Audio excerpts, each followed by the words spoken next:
As the Interim Director for the Fulton County Board of Health, I would like to invite you to observe and celebrate Public Health Week, which will be celebrated April 1st through 7th. This year's theme is creating the healthiest nation for science, for action, for health. Public Health Week is an annual observance that is recognized across the country on the local, state, and federal levels. Now, you might be wondering why a week-long observance of public health is necessary. Trust me, you're not alone, as many of us who work in public health felt that way until we discovered what a jewel public health is. You see, we protect lives. Let me take you on a journey of a day in your life so that you can see how public health touches your daily life.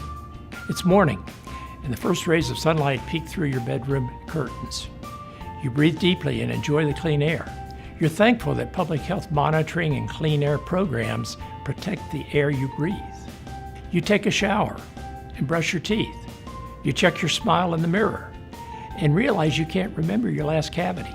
Thanks in part to the fluoride public health helps add to the water. Your sister, who just had her first child, calls. She says her doctor suggested she enroll in Women's, Infants, and Children program, WIC, a public health service that ensures children get the proper nutrition to help them grow strong and healthy. You walk outside, put your children in the car and buckle them up in their car seats. You make sure you buckle your seatbelt also. Public health and other safety organizations have worked hard to promote the importance of wearing seatbelts and using car seats correctly, helping to reduce highway deaths and injuries in Fulton County. Playmates greet your children at the daycare center. You know they'll stay safe while you're at work because the daycare staff have been trained about the importance of hand washing and other techniques to avoid the spread of diseases. As you leave, you see a sign about the importance of immunizations. Thanks to the vaccinations your children have received, you know they're safe from many life-threatening diseases like polio and measles. You arrive at work and find a flyer about a new exercise program tacked to the bulletin board. You sign up, remembering public health studies that show you can reduce the risk of many diseases by staying physically active. You feel good at work because your company is a smoke-free workplace.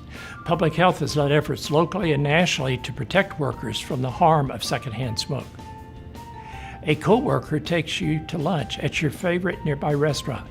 As you wait to be seated, you notice the Serve Safe Certification and Food Service license signed by a district health officer, and the health inspection score, which means the restaurant was inspected by public health specialists. You know the food is sanitary and has been cooked and handled properly. As you drive home, you meet a garbage truck. Thanks to the efforts of public health, garbage is picked up and disposed of in licensed landfills, keeping the neighborhood clean and safe. When you check your email, you're pleased to see a message from your cousin who has a special needs son. The email describes how public health is helping to pay for some of the doctor visits and medical treatment. You're happy to know that your cousin's son is receiving the medical care that he needs.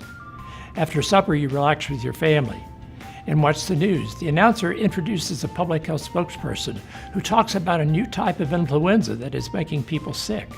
The spokesperson explains the symptoms of the disease, how many people have gotten sick, how they're doing now, and what you and your family can do to protect yourselves. You're very relieved to see that public health officials are on top of the issue. You put your children to bed.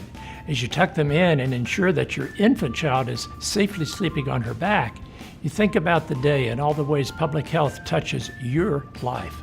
Public health really is for everybody, every day, everywhere. Like the members of the American Public Health Association, we believe that everyone deserves to live a long and healthy life in a safe environment. To make that possible, we need to address the causes of poor health and disease risk among individuals and within our communities. That's why we take such pride in doing this work daily. And it's also why we observe Public Health Week. I am Dr. J. Patrick O'Neill, and I am Public Health.